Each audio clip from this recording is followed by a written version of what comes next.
परेशानियां हर मनुष्य के जीवन में होती है। ऐसा कोई भी नहीं है जिसके जीवन में समस्या न हो।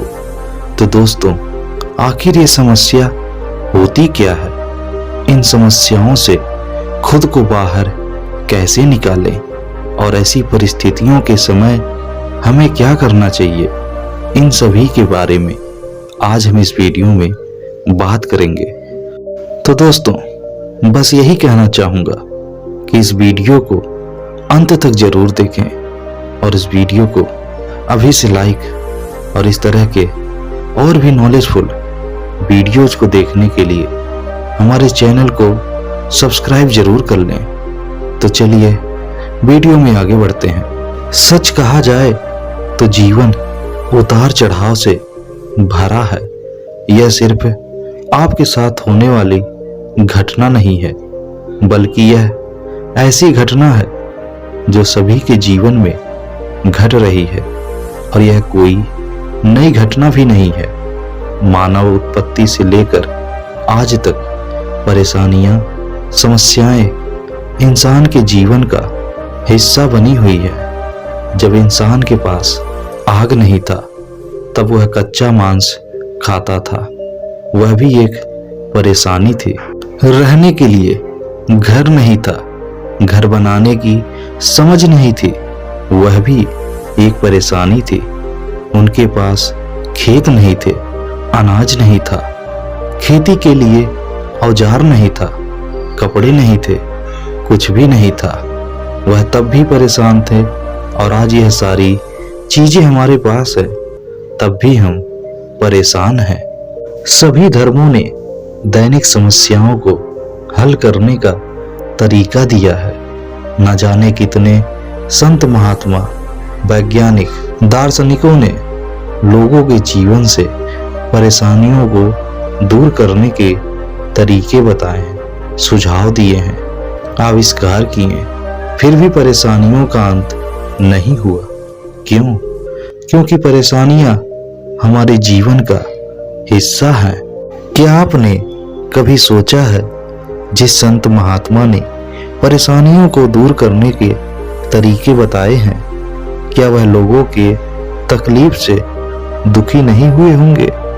जिन दार्शनिकों ने सुझाव दिया है वह इन सुझावों को ढूंढने में परेशान नहीं हुए होंगे? परेशानियां उतनी बुरी नहीं है जितनी बुराई से हम उसे देखते हैं, क्योंकि परेशानियां ही हमें बेहतर तरीके से जीवन जीने के लिए प्रेरित करती हैं। आसान शब्दों में कहा जाए तो परेशानियां हमें उस चीज को पाने के लिए मजबूर करती हैं जो हमारे पास नहीं है। लेकिन परेशानियां हमारे ऊपर हावी हो जाए, हमारा गर्दन उसके आगे झुक जाए, बुराई इस बात में है। बुद्ध ने कहा है, हमारे समस्याओं का सबसे गहरा कारण क्या है? यह जानने के लिए हमें गहराई और गहराई में जाना होगा। और हमारे समस्याओं का सबसे गहरा कारण असलियत के बारे में हमारा भ्रम है। आप दुखी हैं, हो सकता है इस दुख का कारण आपका काम हो, लेकिन आपको इस कारण के जड़ तक जाना है। आप इस काम से दुखी क्यों हैं? क्या आप बहुत परेशान होने वाले तरीके से काम कर रहे हैं इसलिए दुखी हैं, या अपने काम से मिलने वाले प्रतिफल से संतुष्ट नहीं हैं इसलिए दुखी हैं, या आप बहुत गुस्से में काम कर रहे हैं? इस तरह आप जब अपनी समस्याओं के गहराई में उतरते जाते हैं तब आपको मालूम होता है आपको किससे छुटकारा पाना है। अगर आपके दुख का कारण गुस्सा है तो आपको किसी तरह गुस्से से छुटकारा पाना है। हमारे दुख का कारण अधिक चिंता करना भी हो सकता है, क्योंकि चिंता करके कोई भी खुश नहीं रह सकता है। एक महान भारतीय बौद्ध गुरु शांतिदेव ने कहा है, अगर आप किसी कठिन परिस्थिति में हैं, इसे बदलने के लिए आप कुछ कर सकते हैं तो इसे बदलें। इसके लिए चिंता क्यों करना है? अगर आप इसे बदलने के लिए कुछ नहीं कर सकते, तब भी चिंता करने से कोई लाभ या मदद नहीं मिलेगा, क्योंकि आप इस बारे में कुछ कर ही नहीं सकते। फिर भी हम व्यर्थ चिंता के भ्रम में पड़े रहते हैं। हमें लगता है चिंता करने से सब ठीक हो जाएगा। संतुष्ट ना होना भी एक कारण हो सकता है। हम अपना पसंदीदा भोजन एक बार खाकर खुश नहीं हैं, लेकिन जब हम इसे बार बार और अधिक मात्रा में खाना चाहते हैं, तब यह हमारे पेट का दर्द बन जाता है। हम खुशी के वास्तविकता के बारे में भी थोड़ा भ्रमित हैं। विज्ञान और इंजीनियरिंग में मूल कारण विश्लेषण समस्या समाधान की एक विधि है, जिसका उपयोग समस्याओं के मूल कारणों की पहचान करने के लिए किया जाता है।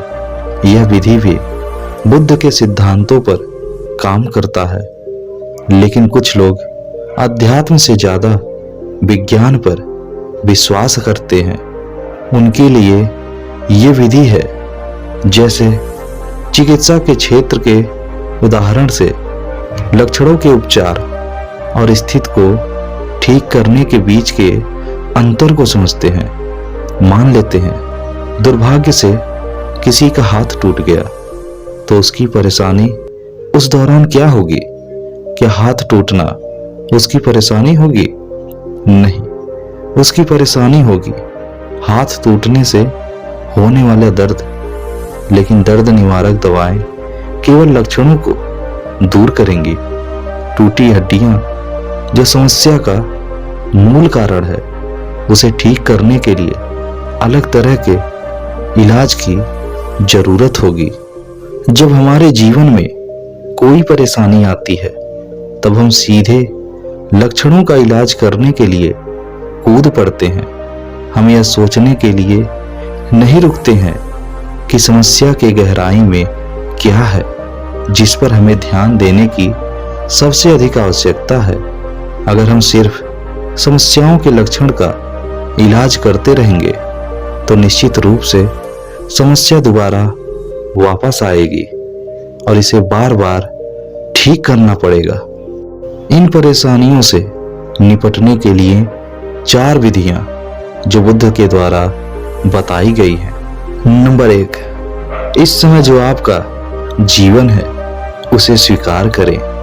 आप अभी कहाँ हैं, इसे स्वीकार करें। अभी आपके पास क्या है, इसे भी स्वीकार करें। लेकिन इस बात को हमेशा याद रखें, अभी आपके पास जो भी है वह अस्थायी नहीं है, चाहे वह दुख हो चाहे वह सुख हो। जब आप इन बातों को स्वीकार कर लेंगे, तब आपको अपनी परिस्थितियों को सुधारने में मदद मिलेगी।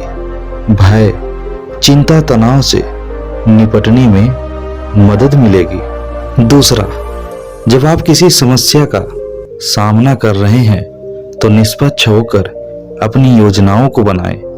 भावनाओं में बहकर निर्णय ना लें, लेकिन यह तय करते समय कि कैसे कार्य करना है, इस भावना को जरूर पहचानें। जितनी आपकी शक्ति है, जो भी आपकी क्षमता है, आपसे जहां तक हो सकता है, आप खुद को उद्देश्य से भरा बनाएं। अगर आपको मुश्किलों का सामना करना है, तो कार्रवाई करना सबसे जरूरी और बड़ा कदम होता है। इस बात की काफी संभावना है आपको जिन चीजों का सामना करना पड़ रहा है, उसका एक बड़ा हिस्सा किसी चुनौती की तरह लगता है। इसका कारण आपके अंदर छुपा हुआ डर है। उस डर को पहचानने की कोशिश करें, उस डर को परिभाषित करने का प्रयास करें, फिर उस डर को दूर करने पर काम करें। हम अक्सर अपने आराम क्षेत्र में रहते हैं, इसलिए जब हमारे जीवन में कुछ नया होता है या प्रस्तुत किया जाता है, तो हमें पसंद नहीं होता है। तब हमें ऐसा लगता है इससे निपटना मुश्किल है। इसके लिए आप कृतज्ञता का अभ्यास कर सकते हैं, जिससे आप समस्याओं की अपनी परिभाषा को फिर से परिभाषित कर पाएंगे और आप अपने वर्तमान क्षण में पूरी तरह से खुश भी रह पाएंगे। आइए इन समस्याओं का सामना करने की आधुनिक विधि को जानते हैं। पहला है, समस्या को स्वीकार करें। जो समस्या आपको परेशान कर रही है, उससे दूर रहना। कुछ पल, कुछ दिन, कुछ महीनों, कुछ साल के लिए सुखद हो सकता है, लेकिन वह खत्म नहीं होगा। वह जब भी आपके सामने आएगा, वह पहले से भी बदतर होगा। अगर आपको लगता है कोई समस्या नहीं है, लेकिन लोग कह रहे हैं कि समस्या है, तो आप देखने की कोशिश करें, क्या उनकी बातों में सच्चाई है। कई बार समस्याओं को नकार देना मानसिक स्वास्थ्य के लिए अच्छा होता है, लेकिन ज्यादातर मामलों में यह तरीका समस्या से निपटने नहीं देता है। इसलिए एक बार जरूर सोचें, इस समस्या से बचने का क्या परिणाम होगा। दूसरा, आप अकेले नहीं हैं। जब आप सोचते हैं मेरे साथ ही ऐसा क्यों हो रहा है, तब आप खुद को पीड़ित बना देते हैं।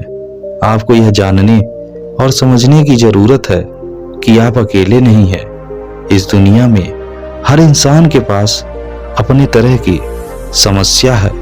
कुछ लोग बस इसे दूसरों की तुलना में बेहतर तरीके से संभाल लेते हैं या छुपा लेते हैं, लेकिन फिर भी आपको लगता है कि आपकी समस्या दूसरों से ज्यादा बड़ी है, तो सच्चाई यह है कि आप जिस दौर से गुजर रहे हैं, उसी दौर से कई दूसरे लोग भी गुजर चुके हैं और अपनी समस्या को बेहतर तरीके से संभाल भी रहे हैं। तीसरा है, भावनाओं को दबाकर न रखें। हमेशा झूठे भावनाओं का मुखौटा लगाकर रखने से मुश्किलें दूर नहीं होने वाली हैं। हालांकि खुद को मजबूत दिखाना अच्छी बात है, लेकिन जो हमारी दबी हुई भावनाएं हैं, वह नकारात्मक ऊर्जा बन जाती हैं, जिनका हमारे मानसिक और शारीरिक स्वास्थ्य पर बुरा प्रभाव पड़ता है। आप इन्हें ध्यान लगाकर महसूस कर सकते हैं, या आप जो महसूस करते हैं उसे लिख सकते हैं, या अपने किसी करीबी से साझा कर सकते हैं। चौथा है, सकारात्मक मानसिकता बनाए रखें। अपने दिमाग को सकारात्मक सोचने के लिए सिखाकर तैयार करें, क्योंकि आप जो सोचते हैं वही आपकी वास्तविकता बन जाती है। दिमाग को सकारात्मक मानसिकता सिखाने में समय और अभ्यास दोनों की जरूरत होती है। जब आप अपने विचारों को स्वीकार करने और कई विचारों के बीच से उसे आगे बढ़ाने में अच्छे हो जाते हैं, तब आप उसके रास्ते में आने वाले नकारात्मक विचारों को रोक सकते हैं। पांचवा है, मदद के लिए पूछें। हम सभी को समय समय पर मदद की जरूरत पड़ती है, लेकिन समर्थन मांगना कमजोरी नहीं है। वास्तव में मदद हमारे सफलता और असफलता के बीच एक बड़ा अंतर ला सकता है। मदद मांगना हमें महंगी या शर्मनाक गलतियों को करने से बचा सकता है। मदद मांगने से आपकी पहचान आत्म जागरूकता, आत्मविश्वास और लक्ष्यों को साझा करने वाले इंसान की बन जाती है।